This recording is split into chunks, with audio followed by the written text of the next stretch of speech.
Good afternoon, everyone. Uh, my name is Marius Cibulskis. I will be leading the session today. I am an information security manager in One Click Factory, and I have been with this company for more than 3 years. Today we will also have a guest, Matthew Ash, our partner from Creative Computing Solutions. So he will jump in and tell us about the case study they had regarding the penetration testing of our cloud solution. Uh, and now shortly about One Click Factory. The company was founded more than 10 years ago. Primarily the focus was on NAV and the AX upgrades. Over the years, we developed products and services for Dynamics, launched the self-provisioning on Azure platform, which is actually our focus of today's webinar. And over the last year, we added services for one missing part, which is CRM and Power Platform.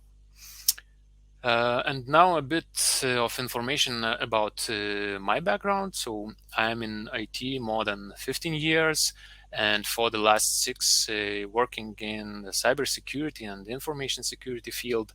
Several years ago, I was working for a company providing cybersecurity services for the customers, mostly implementing different security solutions, but also performing security assessments, building security operations centers and computer emergency response teams. So very wide variety of different business sectors, also public sector, some clients with very strict national regulations and so on and so forth. So quite a diverse field of experience, mostly hands-on at that time. Then I moved to One Click Factory, where I changed a bit the profile, moving more to the information security management. And here my very close collaboration with the cloud department started.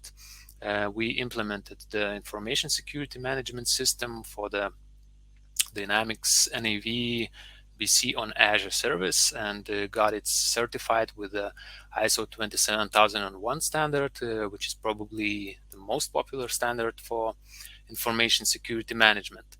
And it was the biggest achievement so far in the company. So obviously we put a lot of effort in improving the security of our services, and this webinar is also part of that journey, since for me it is very important to clearly communicate all relevant information to our community of the Dynamics partners, because they also drive a role in overall security posture. So what's the agenda for today? We will analyze what are the options for the Dynamics partners to improve the overall level of security in One Click Factory cloud service. Although we will be talking about particular One Click Factory self-provisioning service, I would say those recommendations can be applicable for other cloud services as well. So we will revise the shared responsibilities model. Then the main topic is practical tips for ensuring the security. Then we will see what's the role of the end customer in this service. And of course, we will have a Q&A session. So a bit of information on how we are running this webinar. So this session is being recorded, so you will have the possibility to watch it later if you are not able to stay until the end. Yeah, be active. Tell us hello in the chat. You will find the chat window, the questions and answers section, and poll section in the right side of your screen. So yeah, ask questions, participate in the poll. We will have one. And you also have the possibility to download our handout. So you will find the file in the handouts section. So let's start. And first of all, just a couple of facts, what is happening in the cybersecurity world around the cloud. So ENISA, which is a European Union Agency for Cybersecurity, they predict that supply chain attacks are expected to multiply by 4 in 2021 compared to the last year. Supply chain attacks, they not necessarily are related to cloud, but always involves at least two parties. So such attacks are usually the malware getting on your environment from your supplier or any other third party with which you have some relations. So it could be software implementation, some updates of the software, some other services which in some way expose your environment. So in the relations with the third parties, the trust between those parties and how that trust is being earned is really important. And it's also relevant to our cloud service, since our cloud service involves even four parties. Then Gartner says that in 2025, 99% of cloud security failures will be the customer's fault. So yeah, infrastructure, platform providers, they are actually getting more and more resilient.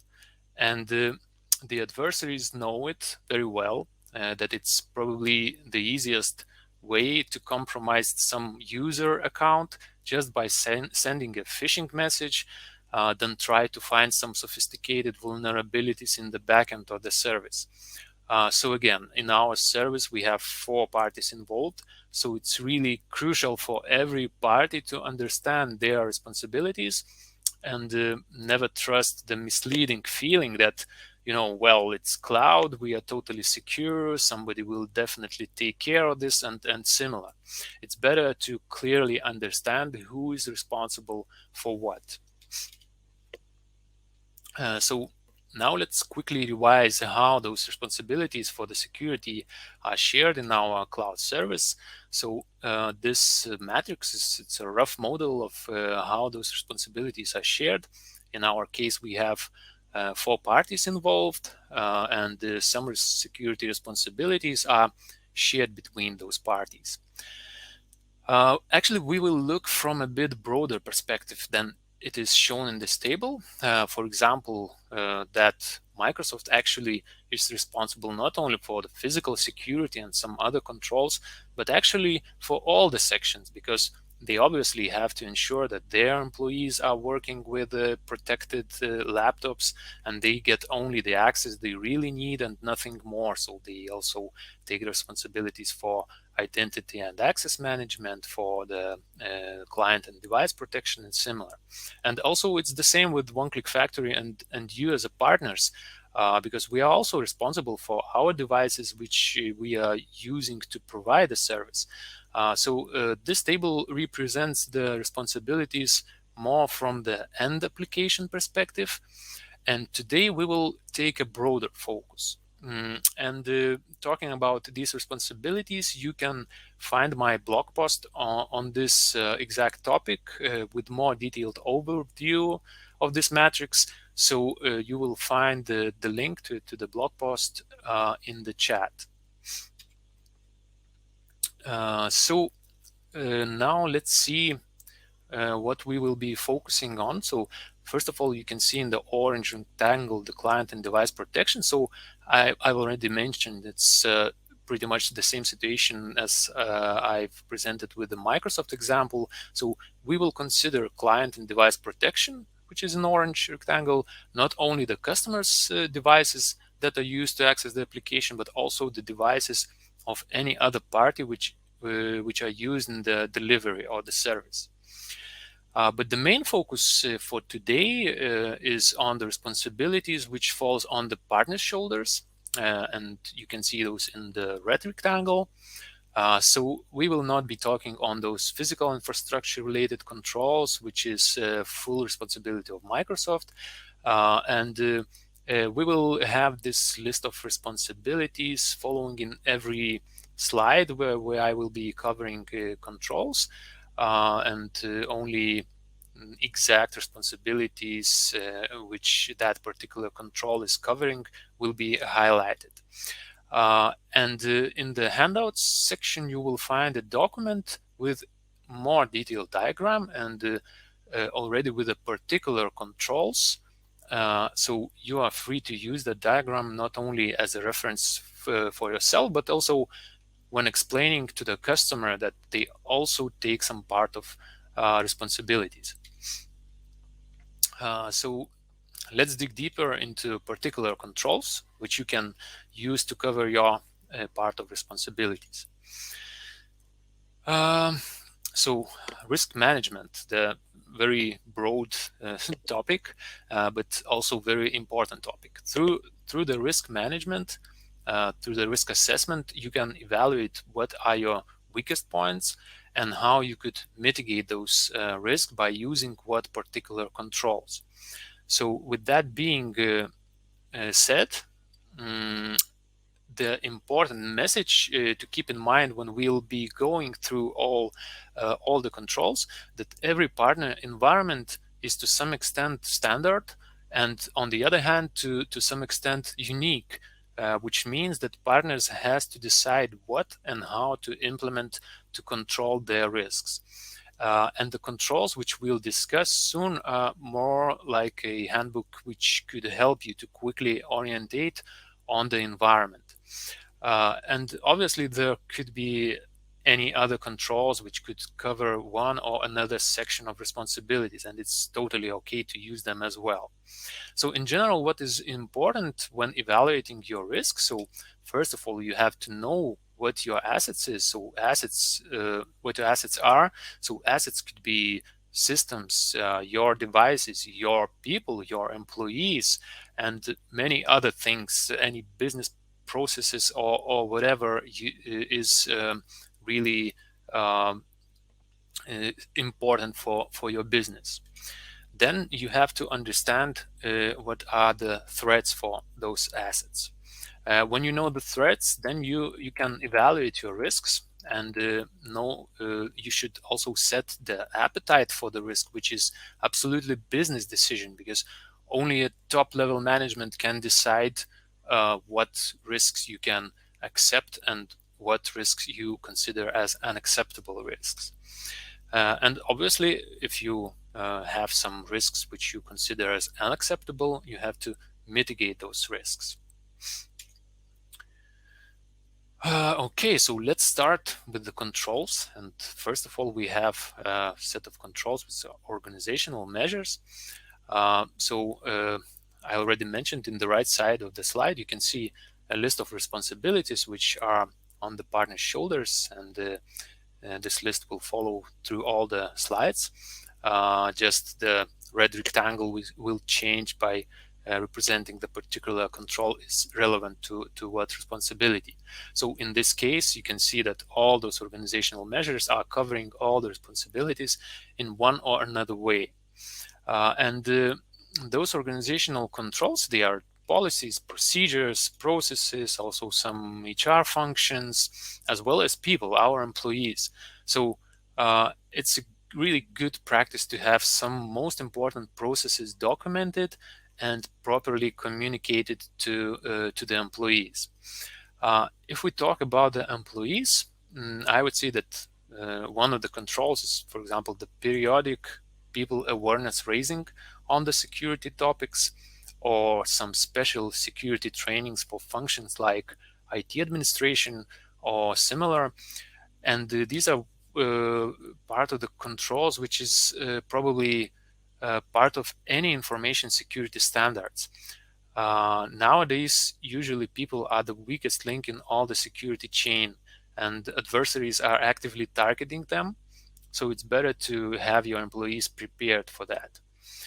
And if you don't have any security policies in place, my first recommendation would be to start with a document which defines some rules for your users, how to securely behave in the IT environment of your company, and that would be really a good starting point. Now let's move to some other now more technical control. So first of all, network control. And in our particular scenario with our cloud service, the crystal clear responsibility for the partner, since you have only one control for this. Most of the network controls are covered by either by Microsoft or by One-Click Factory, but you also have one function which is really helpful. So IP filtering, it is the only effective control against the brute force attacks. It's not necessarily about the brute force attacks, but these attacks are sometimes what we notice on our environment. So this is why I'm taking this example. So if you leave, for example, an RDP port open, even if it is not the standard port as it is in our case, we are not using that 3389 port, we are using some non-standard ports, but nevertheless, sooner or later, it will be scanned by the adversaries and attacks will be definitely executed. We sometimes do such experiments on our environment. We use so-called honeypots, which are servers, which purpose is to find out how fast and who will be attacking you. So we can say that it's really the case that if you leave any open ports to the internet, it will be attacked sooner or later. And in some cases, those attacks are so intensive that it interrupts the RDP service availability. So we can say that, okay, just running the opportunistic brute force attack probably is not a big risk because we are using strong passwords and it's really difficult to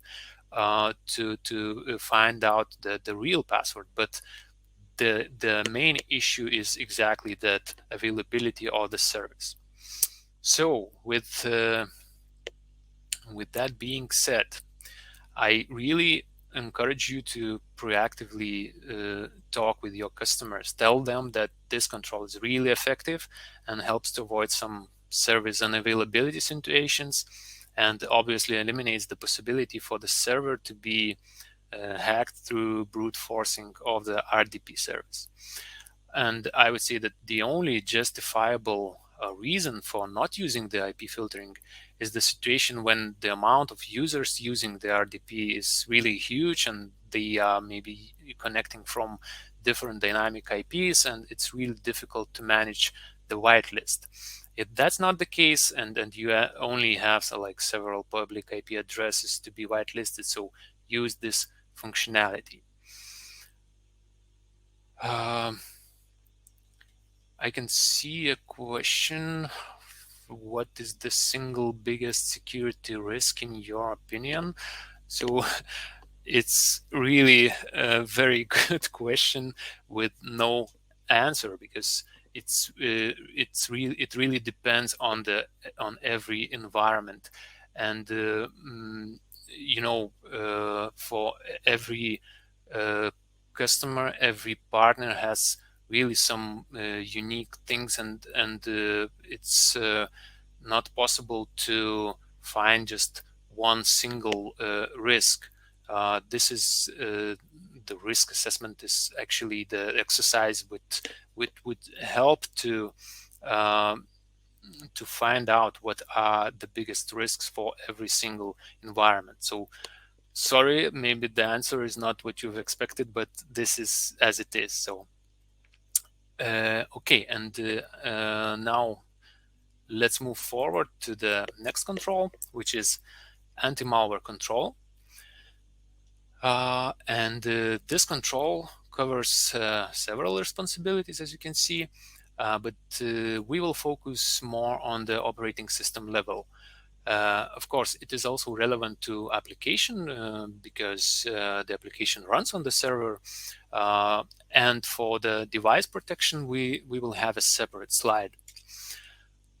So when we talk about the operating system here, so we mean the application server operating system, which runs Windows Server.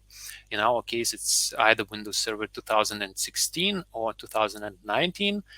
We still have some installations with 2012 R2, but they are planned to be upgraded soon.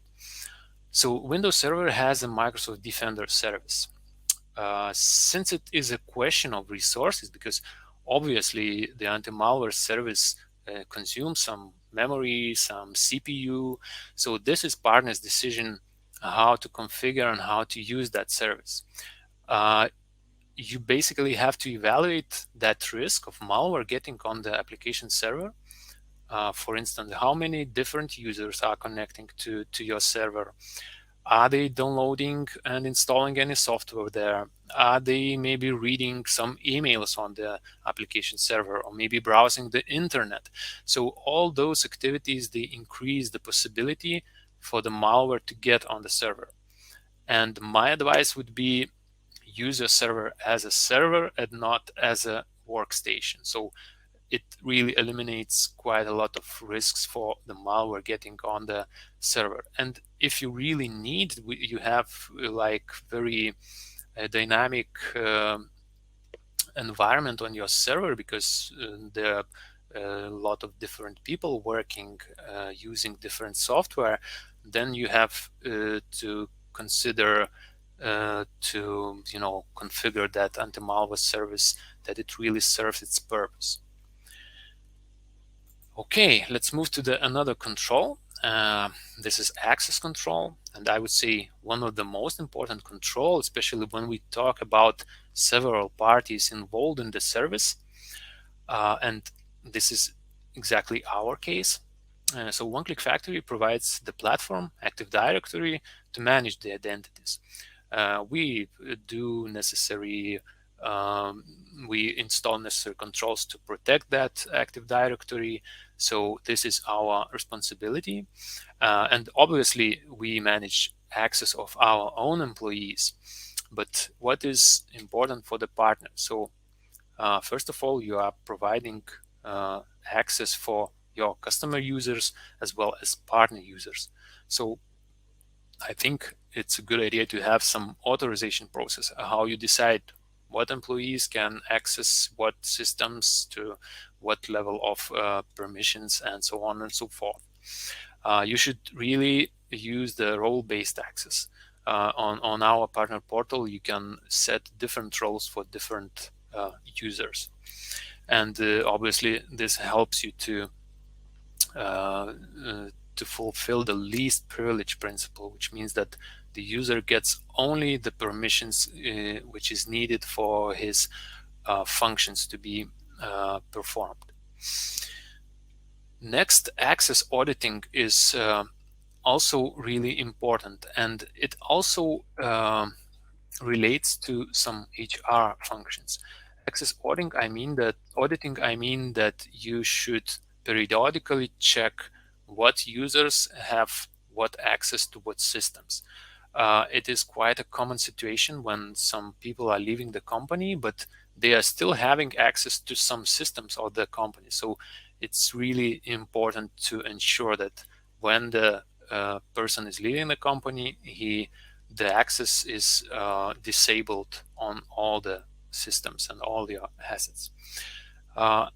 And also other HR functions like screening, for example, how you accept the people to your company, just to be sure that you can provide them access, and then and know how increase some, I don't know, some risks for data leak or anything like that. So, and already mentioned onboarding, offboarding process. And the last but very important function is multi-factor authentication. So in our service for accessing the application, this is only possible if the customer uses Office 365 authentication.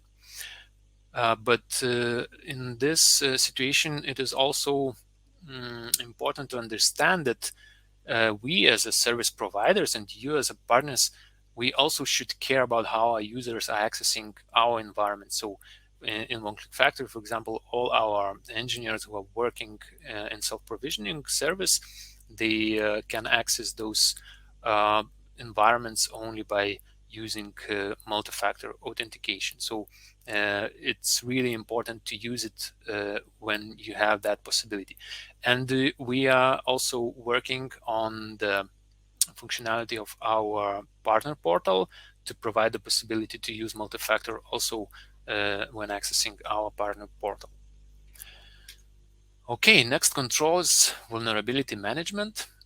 So for the operating system level vulnerabilities, this is totally One-Click Factory. responsibility. So we provide patching and updating of the server. We do some scans to ensure that no vulnerabilities are present on the servers. But there is also responsibility for the partners. Any software that any third-party software that you installing on the server for whatever needs. So you have to, we as One Click Factory, we cannot control this because we don't control what you can or cannot install on your servers. So that's why this responsibility falls on the partner.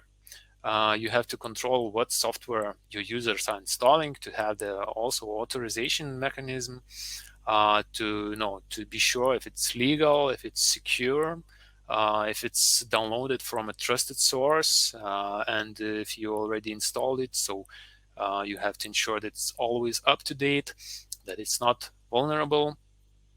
So the least, I would say, the least what you should do is to ensure that the software has the latest vendor provided updates installed. And also I would strongly recommend to do periodical audits of what is installed on the server, something similar what we already covered with the users access auditing. So if the application is not being used, maybe there is no need for it to be installed on the server. So those unused applications usually are not properly updated and can be prone to known vulnerabilities. So it's really important to control this side. Another control which is related to the vulnerability management is pen testing. It's additional layer for vulnerability management. So in the process, those vulnerabilities are tried to be exploited by automatic tools or manually by ethical hackers. So in our service, we usually have some customers who wants to perform those pen tests on the application, on the external network, and similar. So today we have, I already mentioned, the guest, Matthew Ash from Creative Computing Solutions, who's one of the customers has performed a pen test recently. So Matthew, could you share your experience on that process, how you as a partner, how you were involved in the process, what was the outcome, what were the expectations maybe and thoughts from the customer side? So could you elaborate on this? Good afternoon, everyone. And I'm Matthew from Creative, and I've been in the Dynamics space now since about 2005. So we are specialised in a couple of industry sectors, one being the TV and film sector, and the other sector being the charity sector. And a large charity for whom we were doing a project for this year, going live on Business Central, but their internal accountability and transparency meant that security was actually paramount to the whole project. So what did our client wish to do? Well, they wanted to know what could be tested and what couldn't. And from security penetration testing, is it okay for a third party to go ahead and do that testing? So what did the actual testing comprise of? Well, there's penetration testing done by the third party, and that was from the 7th to the 11th of May of this year. And 2 tests were done. There was a network test and also a test to try and bypass the single sign-on and gain access to the system.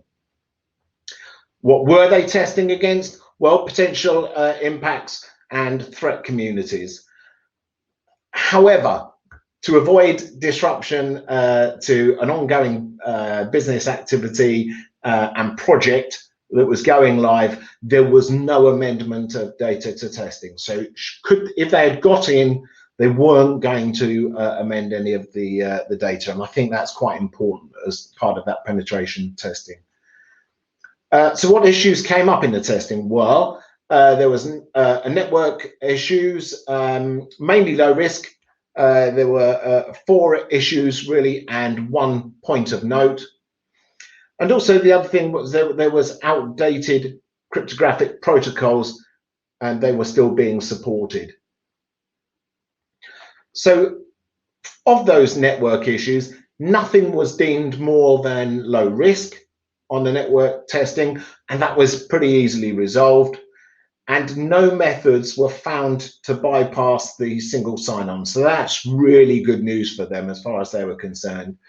And so what security actions needed to take place? Well, a number of cipher issues were disabled. So disabling of cipher suites that do not offer authentication, disabling of all weak ciphers, disabling the use of IDEA cipher suites, RC4 cipher suites.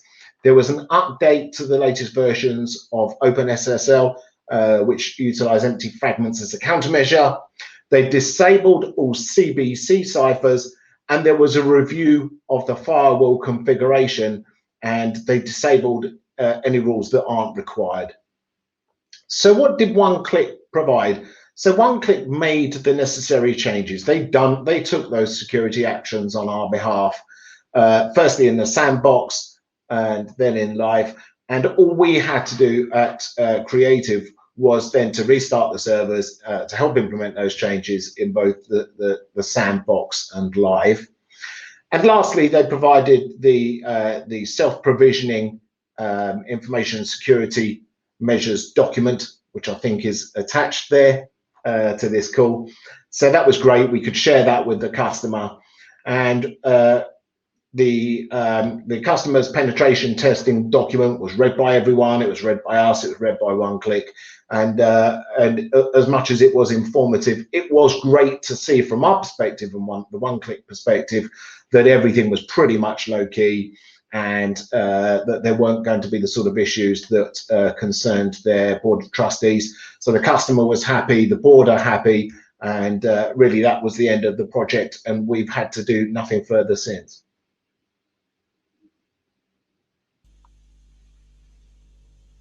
Okay. Thank you, Matthew. I think this is really interesting summary. It's really, nice to hear that there were no serious findings, and even those minor issues is easy to mitigate.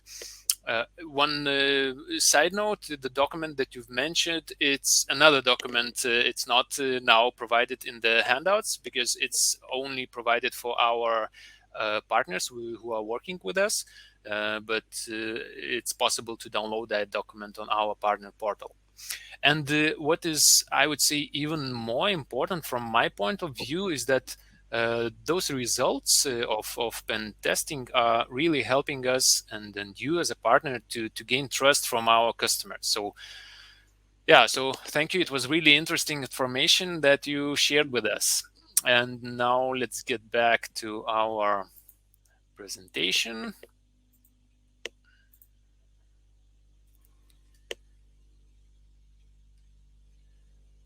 Okay, so let's move to another control, and this is log collection. I'm just checking if everything is working as it's supposed to. Okay, so about log collection, not so much information around this control, but it is important control, especially in the case of an incident when you need to identify who did what and when. So OneClick Factory collects authentication and other logs generated on the Active Directory server. We also access and analyze the partner server's Windows event log when it is needed for support purposes. So what's the partner's role in this process? For the NAV-BC application, change log management, it is partner's responsibility. The configuration of what application changes should be logged and for how long they should be stored is done by the partner. And obviously for this you have to agree with the customer which changes are important for them, because it really depends on every customer's business specifics, as well as maybe they have some regulations. So you have to keep that in mind, that you have to clarify this with your customer just to be sure that the changes which are being logged on the application are enough for the customer. So this is the configuration of the application itself. Okay, next control is also organizational control. So change control in the development cycle. It should be a documented or at least spoken process, how your development team is working from the very beginning, like development planning phase, to the implementation on the live environment. So there are important things like to have separate environments for development and testing, to do the code reviews, to have some formal approval process. So who is approving the changes, who is implementing what, and how is it controlled. So also important control, because I think most of our partners doing some development on the application server.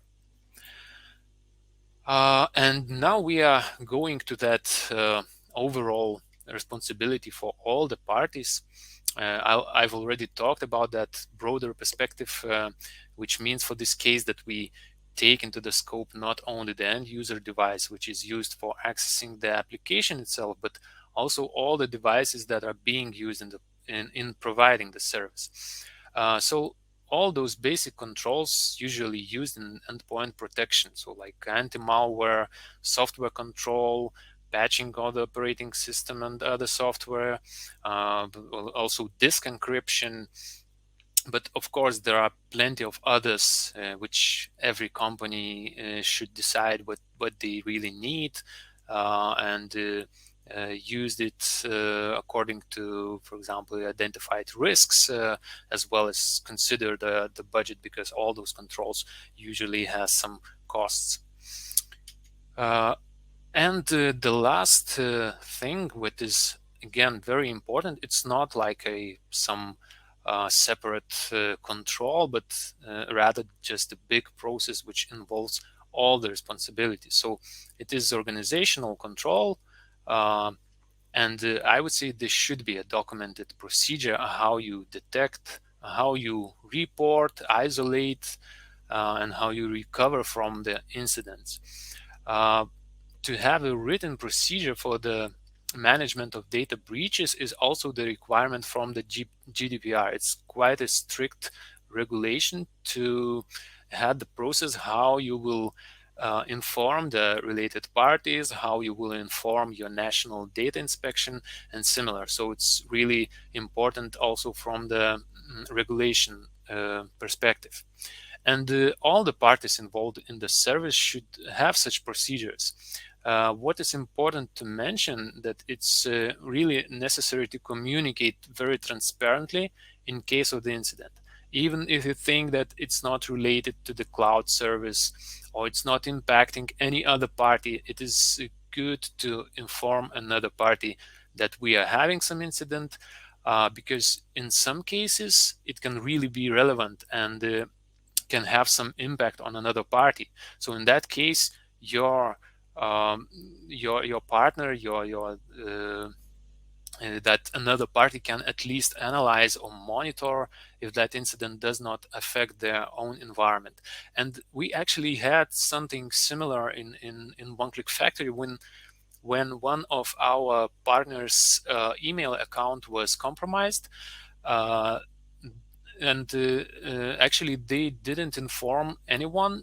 They just thought that it's quite a local issue, but we were starting to receive emails. All our, not all, but many of our employees were starting to receive emails from that mailbox, which was, from the technical perspective, it was totally legit because it was sent from that email account. So no email filters could detect that as a attack. So it really impacted in that way our environment. And nevertheless, our users noticed that it's not the real messages, and then we contacted our partner through other channels, and then we knew that they really had that incident.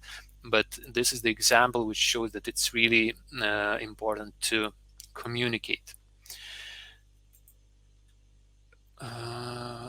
Okay, so now let's look at what our end customers are responsible for. They are obviously also in the chain, so they have some responsibilities, even if they think that they don't. It's crucial to ensure that customers know their responsibilities.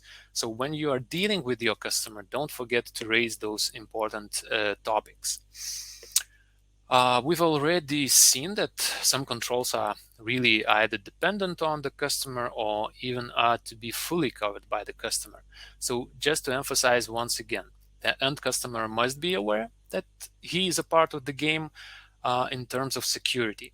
So obviously they have to protect their devices used to access the application or whatever environment in the service. They have to control what data can be accessed, processed, changed, and by whom. If they need some stricter controls on the data layer, like for example data labeling or data masking, they have to provide the requirements and to agree with you as a partners, how to configure the application in order to fulfill those requirements. So I would say there should be a very close interaction between you and the customer in order to understand those customer needs and to find the ways how their responsibilities, which for example requires some configuration or development on the application, so how those responsibilities can be covered. A particular case when the customer has a responsibility for the access management is when they are using Office 365 authentication. In that case, they are fully responsible for the identity and access management because they are using their own Office 365 environment. And another case, which is maybe not so popular in our environment, but there are customers who are doing the development of the application by themselves. So in such a scenario, they have even more controls on their side, like already mentioned, for example, change control for in the development cycle. Okay, so now all the controls are more or less covered. Now just a short introduction on what you will find in the handout. So it will be more detailed matrix with available options of controls. So of course it doesn't mean that you have to use all of them. It is actually your decision what to do and how to do depending on your particular environment and what do you see as your biggest risks. So that would be rather a handbook for you to make this process easier. Let me put it this way. So I think it will be helpful for you not only for understanding your own responsibilities and controls, but also when dealing with the existing customers as well as your prospects. I would see to be transparent from the very beginning is a very good way to start the business. So don't forget to download it and freely use it. So as already mentioned, the document is uploaded to the handouts section. Now let's look if One-Click Factory could be helpful in your journey while implementing some controls. Obviously, not every partners have necessary resources in terms of people with particular competencies or knowledge how to use one or another control. So we would like to get some feedback if you would be interested on such controls as anti-malware monitoring, for example, on the application server. Vulnerability assessments for those third-party applications. Maybe log management if you need it in more detailed way, the collection, the analysis, maybe some alerting, and probably there could be also some additional controls which you would be interested for. So now let's do the poll on that just to see if you would be interested in such additional services from One-Click Factory.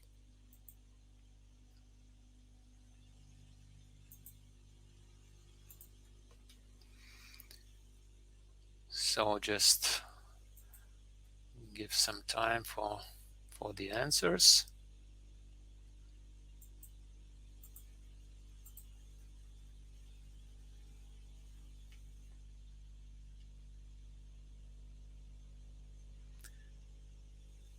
And I can see that the answers are either yes or maybe, which is really nice to see, because it also means that you really care about security and you want to cover your responsibilities. So I think that for those who are really interested, I would recommend just drop your contacts so we can reach out to you, or you can write directly to our support system with such a request. And I guess we will have to find a way how to discuss about those questions with you. Maybe we will organize some short introduction calls with you. We will see how to proceed further when we will see what the expectations are. So thank you for taking part in the poll. It's really useful for us to understand, because we were not sure up until now if it would really be interested. Because for the moment we don't have like a clear services, so to say. We just have ideas how we could help our partners in this regard. So we will do some planning for this. Okay. Well, next I would like also to remind all of you that we have a fully customizable solution for the customers who has some specific requirements on security. So it could be, raised from regulations or certifications, or maybe they are dealing with very sensitive data or any other reason. So probably the default shared infrastructure solution might not be suitable for those cases. So for such scenarios, we have a private cloud solution. It is fully isolated, fully configurable according to the needs, fully compatible for use of any specific security solutions. So it can be completely managed by the partner or by the customer, or One Click Factory also can provide those services. We have a couple of those installations, and they are really specific and very different. So just for you to know and not to forget about this possibility, especially when dealing with the prospects who really have some specific requirements. Okay, and now, just before going to the questions and answers session, I would like to hear some feedback from Matthew again. What are your thoughts after this webinar? Did you learn something useful and maybe already planning to implement some additional controls? So what would be your takeaways, Matthew? I think it's interesting because you gave us statistics at the beginning of how likely these attacks are. But actually, one of the things we didn't talk about or hear was the actual impact of these things, because the impact on a security breach for someone like a charity, for example, is huge. It could literally stop people donating to their organization if if there is a huge security breach and they think that their data might be compromised.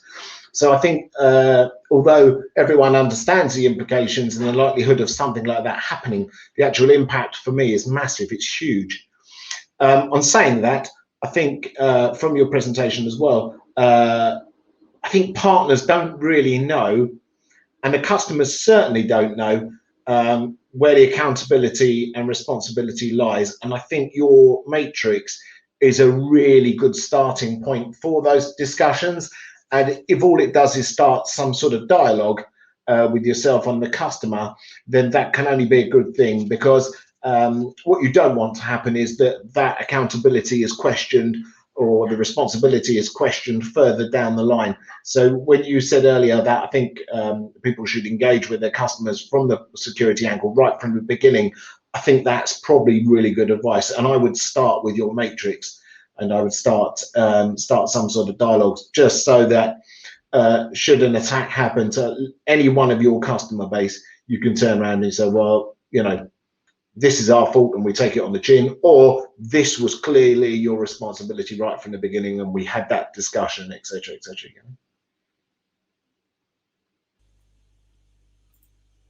Okay, thank you. Really good ideas, and I encourage everyone to use those that document in the handouts. Just to be very transparent with your customer and build trustworthy relations. Okay, so now we have a Q&A session.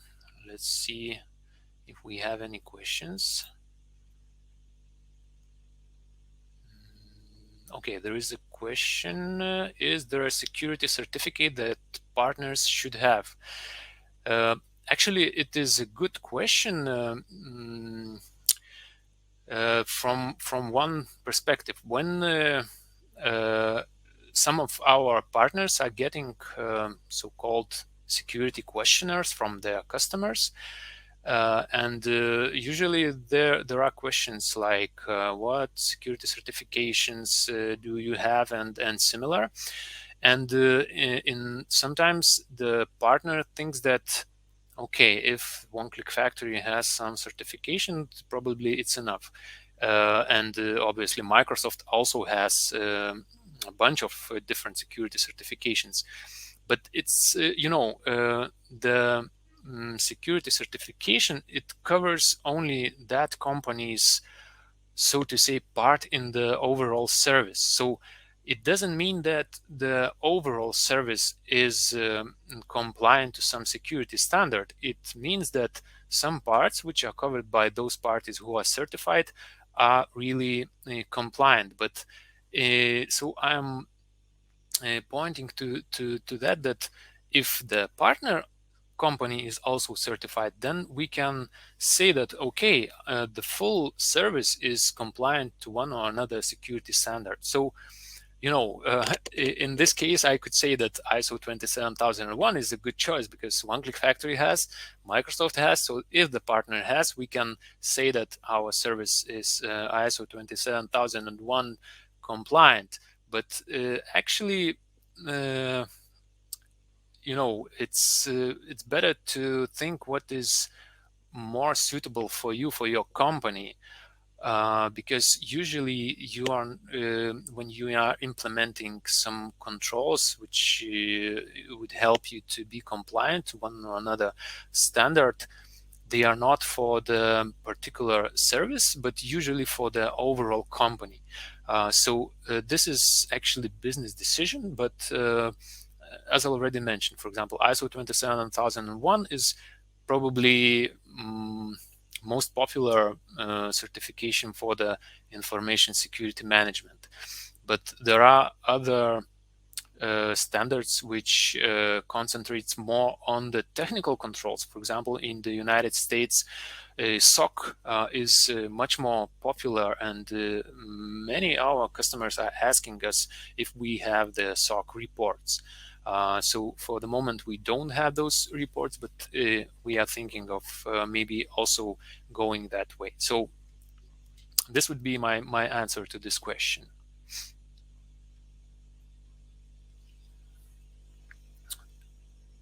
And probably, one moment, I will check the chat window. Okay, it seems that there are no more questions. So if you will have some question later on, you can just write it on the write directly to our service. Okay, my colleagues say that there are more questions. Where are they?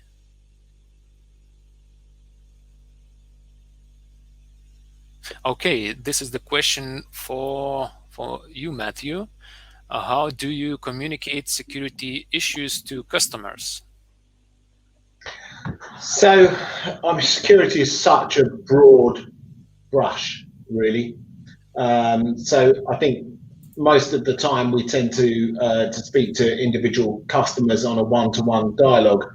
The other thing that we try and do is when it's something more broad, so things like the fraud prevention that came out recently with Making Tax Digital, then we'll either do blogs, news articles, or email our customers to let them know about the security issues and what they potentially need to do. It's just such a big brush to such a big subject, really. So it just depends on the issue. It depends on whether it affects one person or more. And but the best thing you can do is just talk to your customers, have that dialogue. Yeah, I do sure. think we will have a different type of discussion now that I've seen your presentation in terms of that matrix going out now and ensuring that our clients are very clear. And I think that today will start a series of discussions for sure. Okay, that's really nice to hear, and hopefully others are also taking something helpful. So then, thank you for spending this time with us. It was a pleasure for me also to share those thoughts with you, and I hope that you found it helpful and will help you to deal with your customers as well. So, as already Matthew told, that that document that you will receive will be really helpful when dealing with the customer. So, thanks again, Matthew, for joining us and Thanks for sharing having your me. case. And let's stay secured and have a nice evening, everyone. So goodbye, everyone.